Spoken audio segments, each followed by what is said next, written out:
This is for the benefit of Steve. This is Sail by the Lug by Benjamin O. So this is handling for shuffling.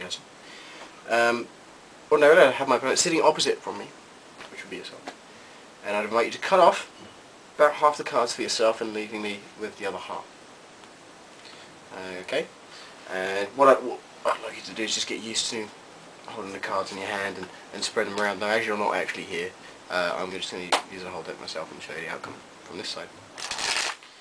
But I would teach you how to play this game. It's a 4-card hand, and we severely mix up the cards that we have in order to get to that 4-card hand. So I'm going to have to teach you, like I say, how to do this. Normal card table parlance is to shuffle, cut, and deal in that order. So that's what we're actually going to do. So like I say, you just spread the cards out a few times. And what I'd like you to do is just, like I say, spread the cards out. And this is called the conveyor belt shuffle. Okay, you spread the cards out, you take a small clump from the middle, and you move them to the bottom. Nice and simple. Mixes the cards up quite nicely and then just square it all up. I'd actually cut the cards, take a small pocket, put them down on the table like that into 3 piles, and then just gather them up, keep them away from each other, and spread them in. So nicely mix them up. And then just deal them down into a pile. Which is fine and dandy. You have other kinds of shuffles as well. There's the good old-fashioned regular overhand shuffle that you might be quite familiar with, that I'm clearly no expert at. Such as the middle one off. It's just a regular cut. Take the bottom, put it to the top. Simple. There's one-handed dealing. You see a lot of guys showing off with this kind of thing. But we won't worry too much about that. Some amateurish places you'll find they'll take some of the cards and just mash it all together like this. And that has the same effect of shuffling and cutting at the same time, if you think about it. Some people don't just deal one card at a time, they're dealing small packets, maybe 2 or 3. So just fling those down onto there. Great, so now that you're engaged with the basic mechanics of how some of these things happen, let's actually play a game.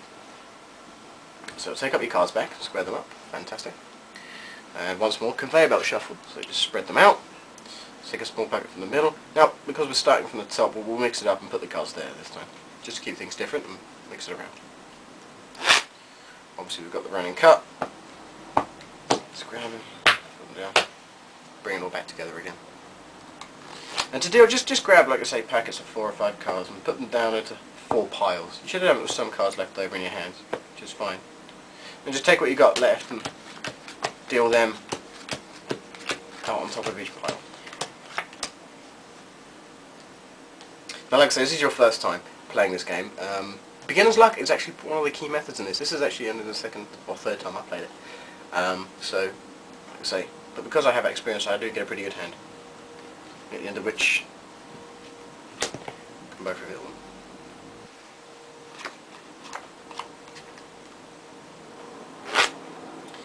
If I was just to invite you to just come along and just touch the back of any one of the playing cards, actually, yeah, it doesn't matter which one.